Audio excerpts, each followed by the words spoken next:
I don't think the joke itself was what finally got to me. It was the routine, the predictability of it. You can survive a careless comment, most people can. But when the same comment keeps returning, month after month, dressed up as humor, it starts feeling less like a joke and more like a message you're expected to accept. The first time my wife said it, everyone laughed. We were having dinner with friends. My best friend Ryan was telling a story about a work trip. He was funny, confident, the kind of person who could hold a room's attention without trying. My wife smiled and said, "If I ever leave my husband, it'll probably be for Ryan." Everyone laughed, including me, because what else was I supposed to do?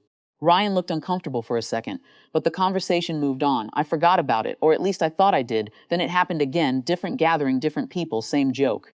If Ryan had met me first, things would have turned out differently. Laughter. Then another variation a few weeks later, then another. Eventually, I stopped counting. The strange thing was that none of them sounded serious enough to justify a fight. Every comment lived in that frustrating space between harmless and hurtful, just enough to sting, never enough to convict. Whenever I mentioned it privately, the response was immediate. "You're being sensitive. It's obviously a joke. Do you really think I'd leave you?"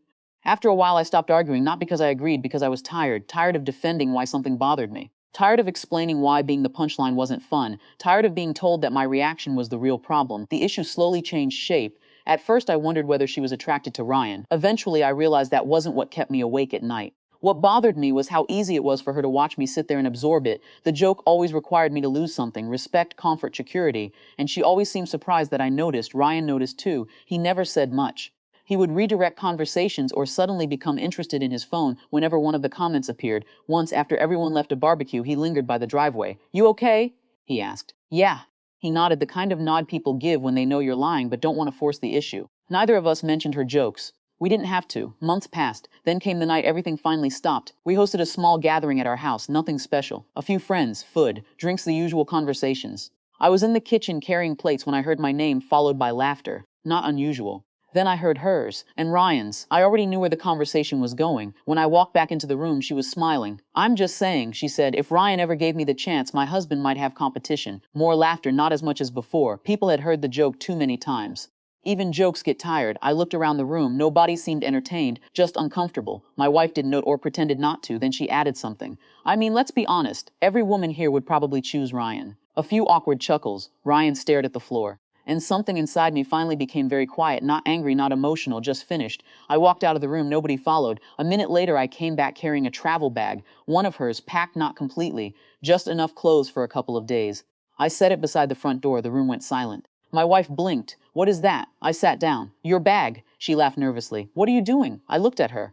"Go." The smile disappeared. "What? You've been talking about it for over a year." Nobody moved, nobody spoke. I wasn't yelling. That seemed to make it worse. "If that's what you want," I said, "do it now." The silence that followed felt enormous. For the first time, the joke had nowhere to hide, no laughter, no performance, no escape hatch, just reality. My wife looked around the room, waiting for someone to rescue the moment. Nobody did. Then Ryan stood up. It was the first time I had ever seen him interrupt her. "I think that's enough." His voice wasn't angry, just tired. He looked directly at her. "I've actually thought it was enough for a long time." The room stayed silent. Ryan continued. "I don't find those comments funny." My wife stared at him. I was joking. I know. The way he said it somehow made things worse, because everyone knew that wasn't the point. "I've never encouraged it," he said. "I've never been comfortable with it. And honestly, if someone told you repeatedly that something hurt them, it should have stopped there." Nobody argued. Because there wasn't really anything to argue with. The moment had finally become visible, not just to me, to everyone. The problem was no longer whether she meant the joke. The problem was that she'd been asked to stop, again and again, and she hadn't. For the rest of the evening, conversations died quickly. People left early. The bag remained beside the door, untouched. After everyone was gone, neither of us said much. There was no dramatic confrontation, no screaming, no ultimatums. Just a house that felt different than it had that morning. Over the following weeks, she apologized more than once. Some apologies were good. Some weren't. Trust turned out to be slower than regret. I wish I could say there was a perfect ending. There wasn't. Real life rarely offers one. What changed was simpler. I stopped arguing for my own boundaries, stopped negotiating whether my feelings were valid, stopped accepting laughter as an excuse.